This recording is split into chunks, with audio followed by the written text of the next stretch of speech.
They get a chance to regroup next week, but I know the offensive line is improved, and they should be able to run the football, but their defense has got to start stopping people at some point. They weren't able to last year, and they certainly weren't able to today. Wow. What a way for the New York Giants to open up the 100th NFL season against a division rival, the Dallas Cowboys, by losing 35-17. And I had predicted the New York Giants to lose this matchup. But I thought this game was going to be way more competitive than it actually was. I had a frown on my face all 4 quarters. This game was a very big disappointment. And honestly, I'm not sure how this season is going to plan out if we continue to play the way we played in this Week 1 matchup. And I don't mean to overreact, but that was bad. And the number one reason why we got killed the way we got killed is because of our defense. And I mentioned this in my last episode.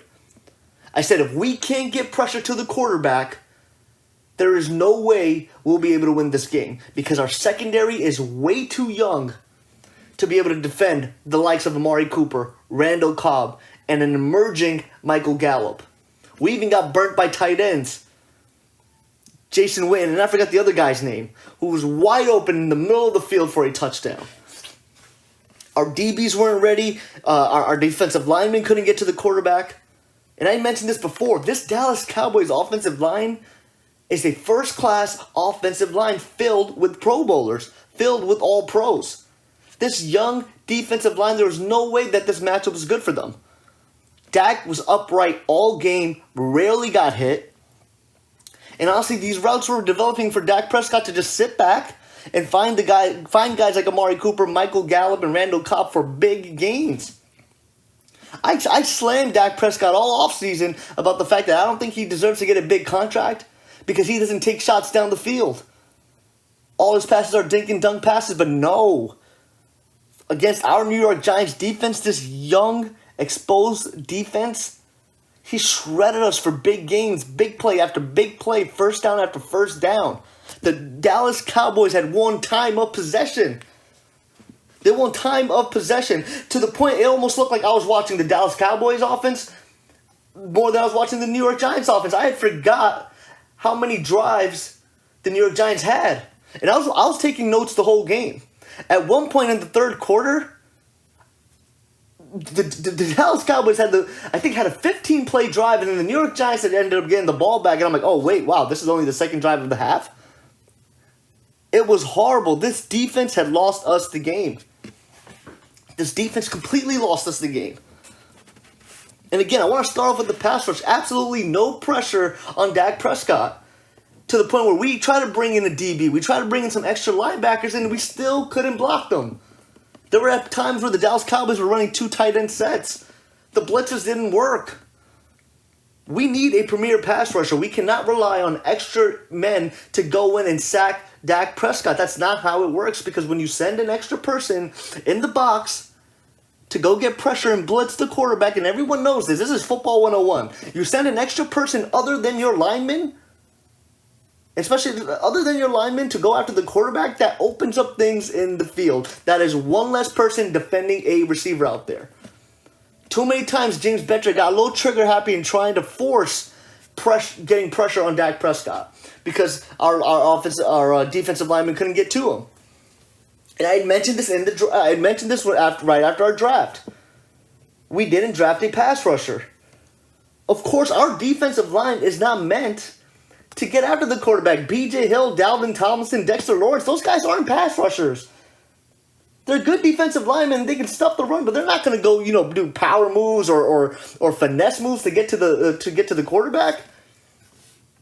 And I'm very high on Lorenzo Carter. I still think he's going to have a great season. And he almost actually got to Dak Prescott on a couple of plays.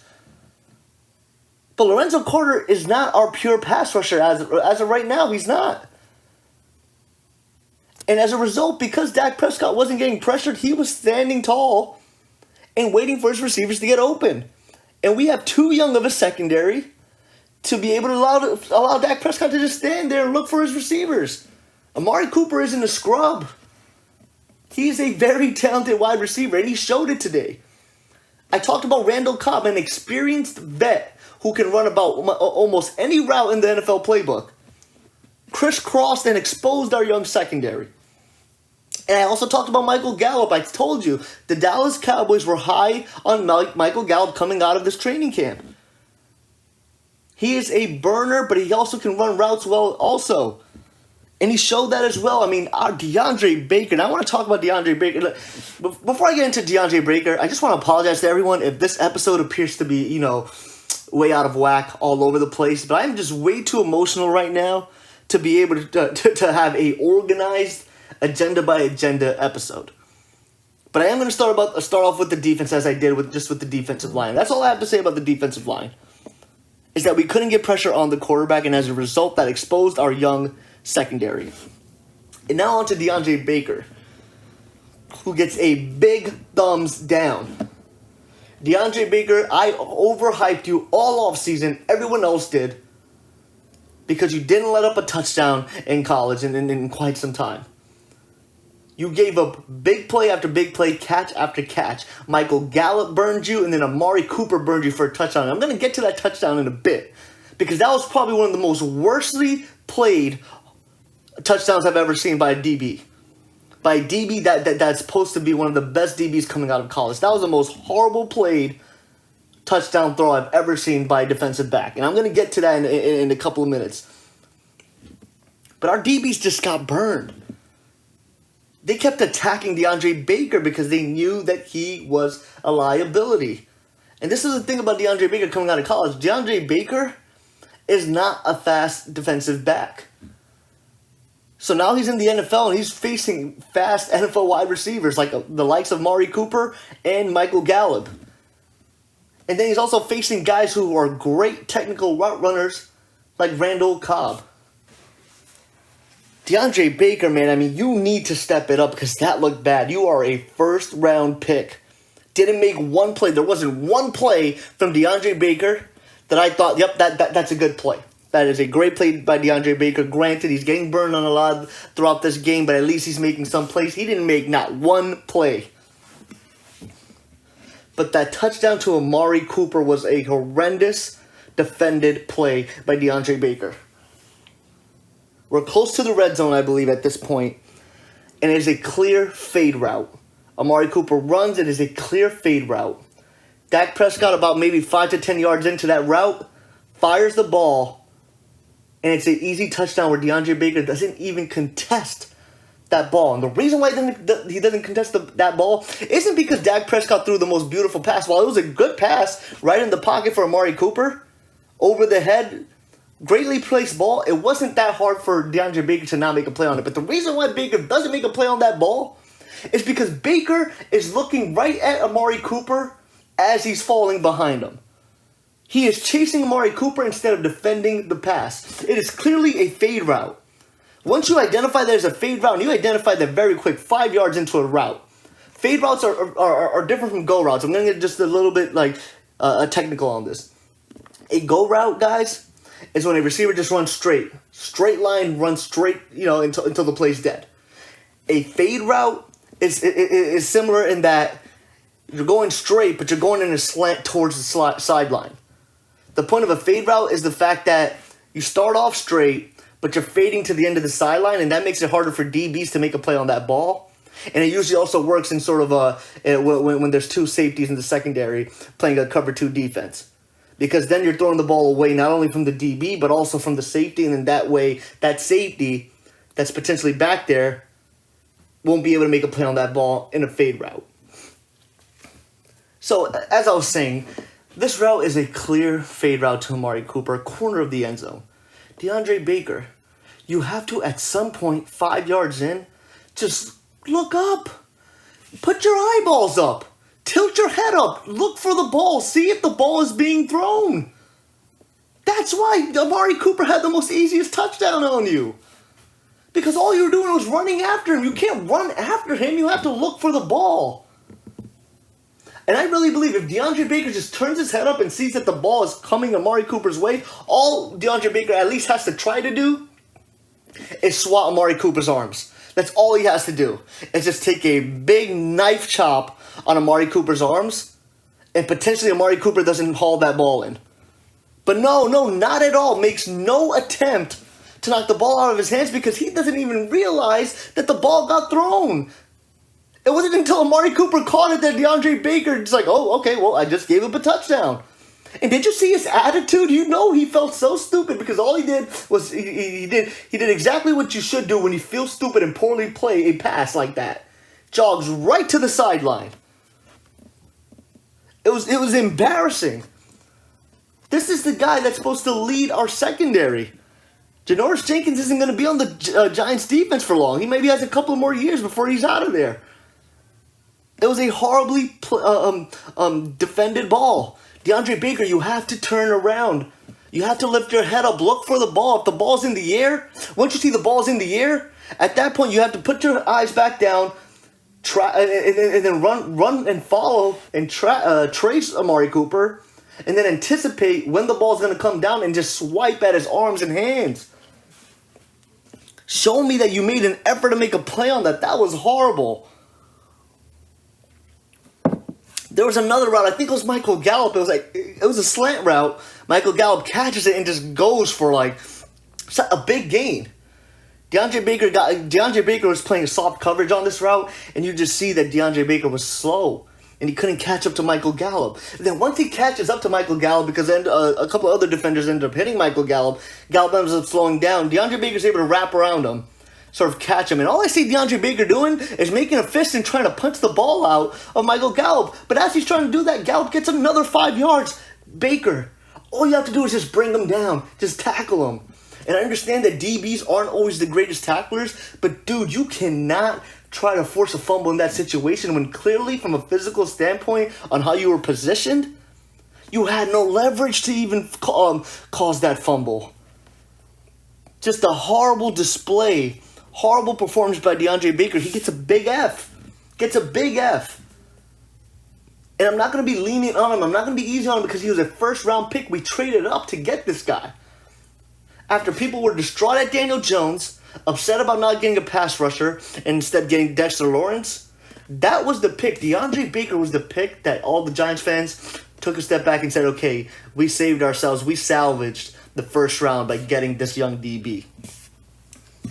DeAndre Baker needs to step it up against the Bills because the Buffalo Bills have explosive wide receivers too. Quick, fast, and very, very precise route runners there too. With John Brown and Cole Beasley. So they're going to have to figure something out during against that Buffalo Bills wide receivers as well. And then I want to talk about James Bettcher or whoever the hell decided to play Antonio Hamilton. Look, guys, if you followed, everyone who's followed my podcast so far from episode 1, or even if you haven't followed me from episode 1 and you've listened to my last, maybe 5, 6, 7 episodes, I've never mentioned Antonio Hamilton. You want to know why I never mentioned Antonio Hamilton? Because I don't know who the hell he is. Why was Antonio Hamilton getting so much burn? Where was Julian Love? Where was Corey Ballantyne? Antonio Hamilton got burned every single play. And that's why guys like Amari Cooper, Gallup, and Randall Cobb just had a field day in that first half. That's where they got most of their stats from. It was just unreal. I couldn't believe that Antonio Hamilton was playing. I didn't even know who he is. I love the New York Giants, but I did not know who Antonio Hamilton was. It made no sense to me. And then he got injured because he kind of got tangled up with Jason Witten. And to be honest, I don't mean to be rude. I don't mean to even be a nasty person like that. But when I saw Antonio Hamilton get hurt, I said, you know what? Look, maybe that's for the better because we need some better talent to go out and defend these Cowboy wide receivers because it is not working out. Antonio Hamilton and DeAndre Baker were continuously getting attacked. And now I want to talk about the next thing because James Bettcher definitely dropped the ball in this game plan. Now I get it. If you can't get pass rush to the quarterback, that's for two things. Because you're facing a good O-line and you just simply don't have the talent yet to get to the quarterback. But James Bettcher, we do have a young secondary, and you let them get exposed. but also from a scheme and lineup perspective of where individuals are lined up on the field. Why were we continuously getting killed and shredded in the middle of the field? And for those of you who have followed this podcast, I mentioned this. Football games are won in the middle of the field. That's why tight ends are such a large threat, and that's why NFL teams drool over slot receivers. Slot receivers and tight ends have taken over the NFL game. That's why running backs who can also receive have taken over the game, because they like to line up running backs in the slot. And they also like to have running backs run out of the backfield into the middle of the field and create mismatches for linebackers. But that's where we kept getting killed continuously. 2 of our touchdowns came wide open in the middle of the field, so no safeties around to even make a play on the ball. Now there's a difference. We gave up so many yards after the catch. It was insane. I couldn't believe it. Where were our linebackers? I don't even know where our linebackers were. Nobody on our defense made a good play. No one on our defense made a good play. There wasn't one person on that defense that I pointed out to and said, at least, well, he's playing well. And the reason why I'm saying this is because last year, in the last couple of years when the Giants didn't do that well, there was always one guy that I would point to. I would point at the screen and say, you know what, at least this guy's trying. And that was Landon Collins. And I know Landon Collins didn't have a great game against Philadelphia Eagles, but Landon Collins was our guy, man. He was there every single play, making every single play.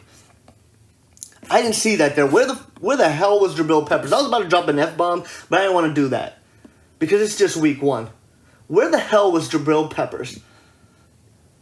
Antoine Bethea, why is a 36-year-old safety starting? When you have a 36-year-old safety, that is an issue. Why is he starting?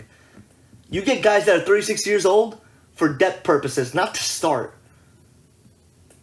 I don't know. I don't know what else to say. I mean, this was bad, guys. And I predicted this.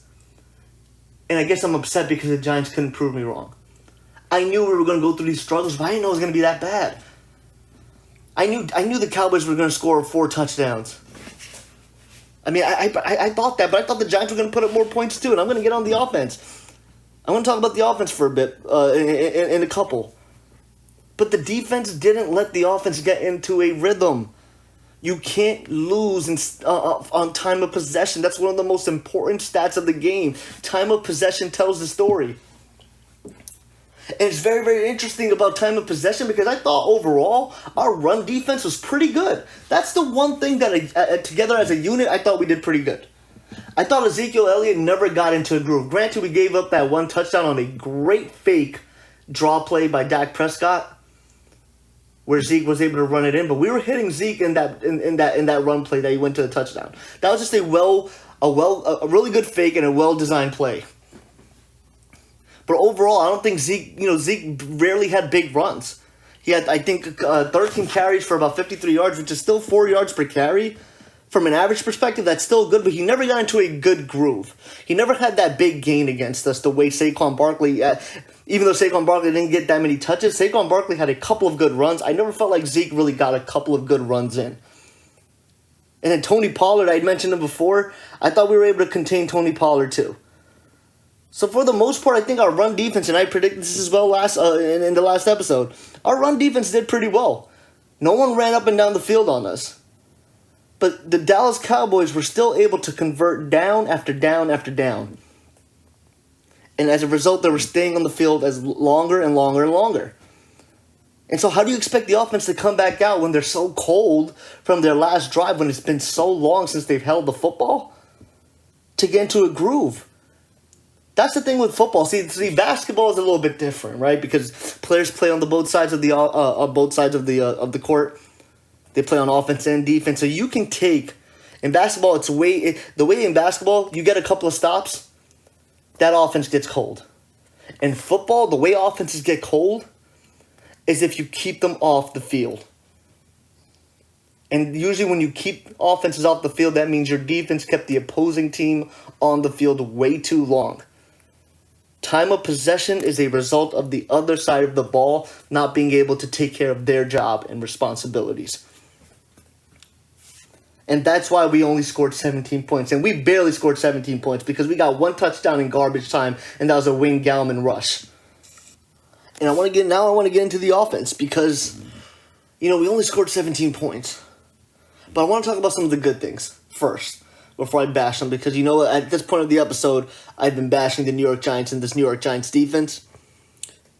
Big kudos to the offensive line because when we ran well. And when we passed, Eli Manning was always protected. And I've said this on my last episode when I was doing my pregame prediction analysis. I was never concerned about the Dallas Cowboys front four because other than DeMarcus Lawrence, I don't think they have another good pass rusher on that line. It's when they bring those linebackers that concerns me a little bit. But we weren't able to sort of pick that defense apart when they brought in those extra linebackers. But kudos to the offensive line because we played well. Eli Manning didn't get rushed a lot. He didn't get hit a lot. He didn't get sacked a lot. Actually, I almost don't even remember Eli Manning even getting sacked. I'm going to have to check the box score on that. And then Saquon Barkley, obviously every run wasn't a big run, but, for the most part, Saquon Barkley had a great rushing game. Rushed for over 100 yards. But that was my problem. I felt like I didn't see enough Saquon Barkley. We have a new improved offensive line. Why won't you give Saquon Barkley enough touches? And actually, no, I don't even mean touches. I want carries. Saquon Barkley should be getting between 20 to 25 carries a game. Not total touches. Total touches, he should get about 30 to 35. So what I mean by that is Saquon Barkley should get between 20 to 25 rushing attempts and then 5 to 10 receptions. That's how you should be utilizing Saquon Barkley.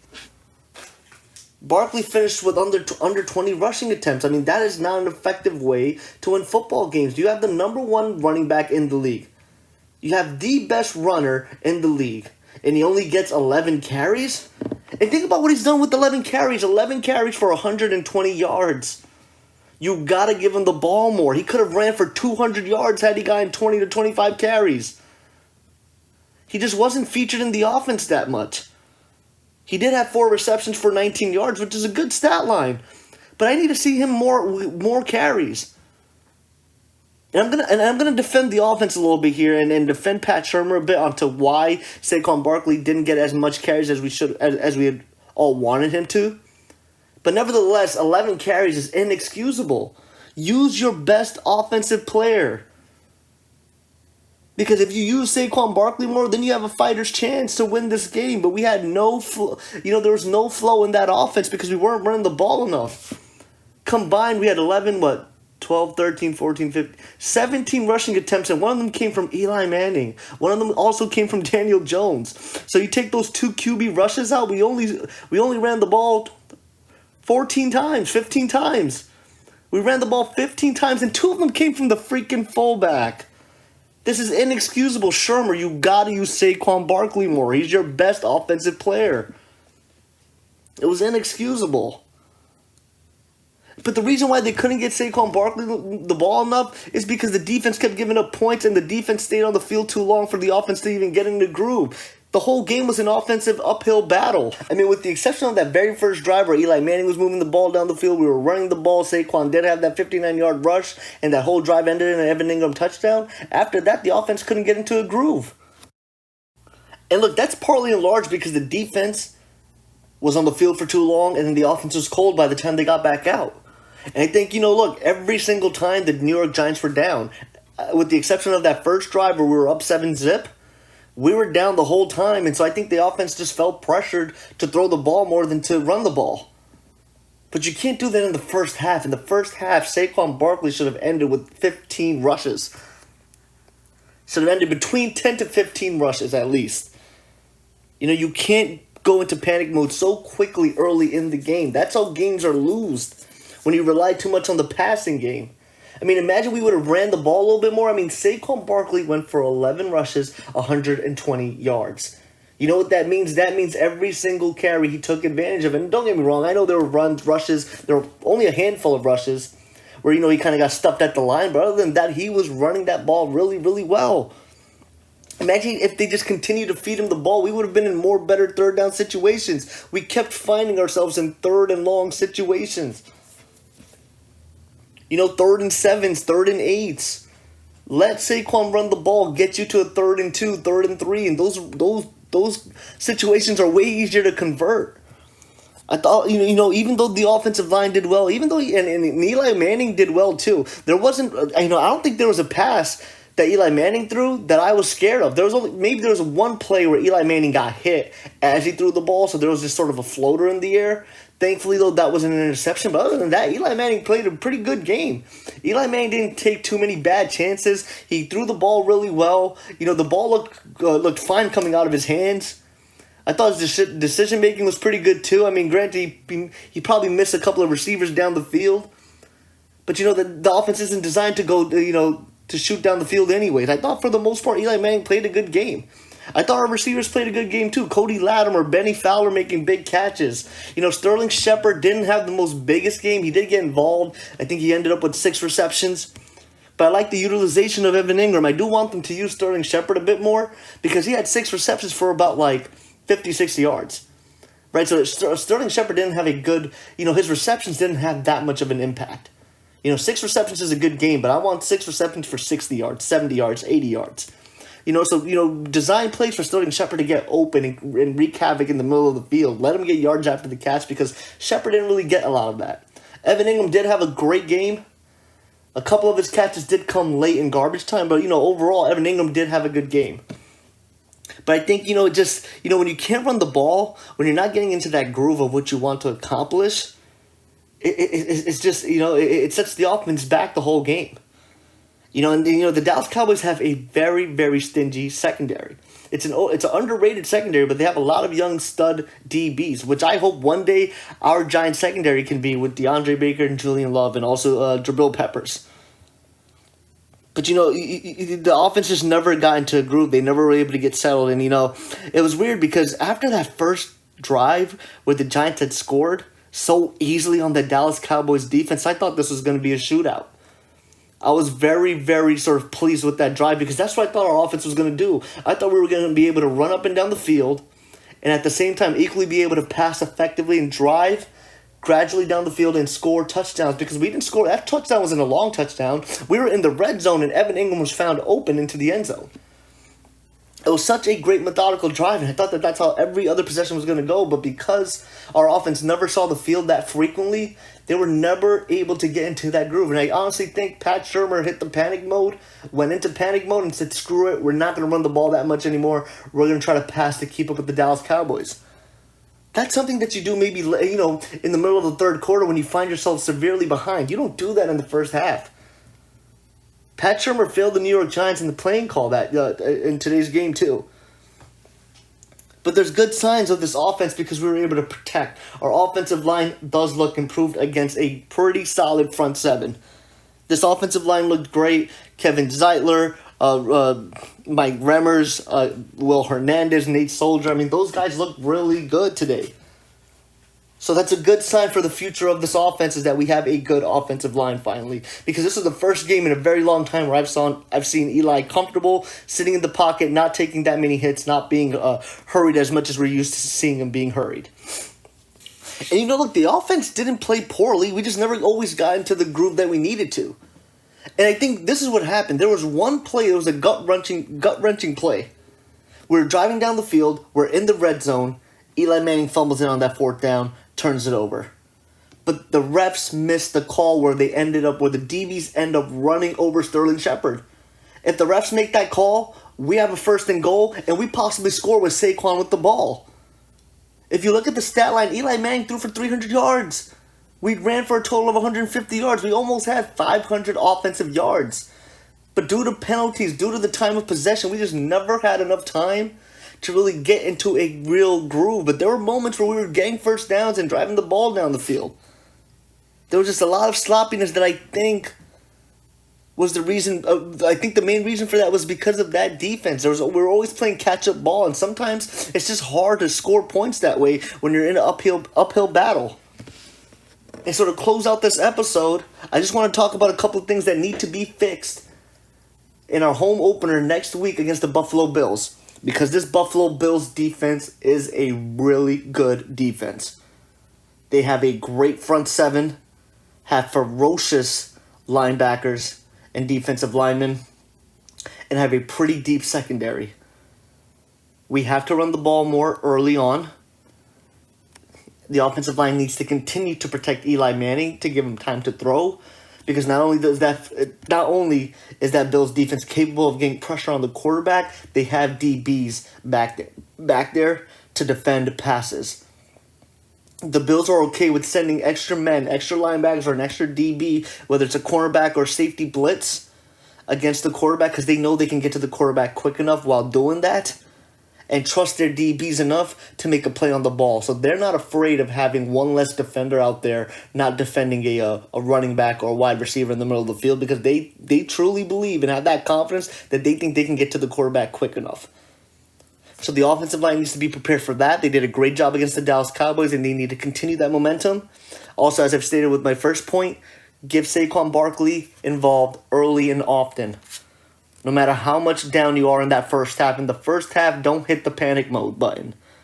Continue to let Saquon run, because we are facing a defense where you have to have a balanced offense. Get Saquon involved in multiple aspects of the game, both the rush and receiving game. Get Sterling Shepard involved. Call better plays for Sterling Shepard. Call some slant routes and drag routes where he can catch and run for, get some yak. Have him get some first downs. I think we have some matchup nightmares. I think we'll be able to move down the field against the Bills defense too. We'll be home.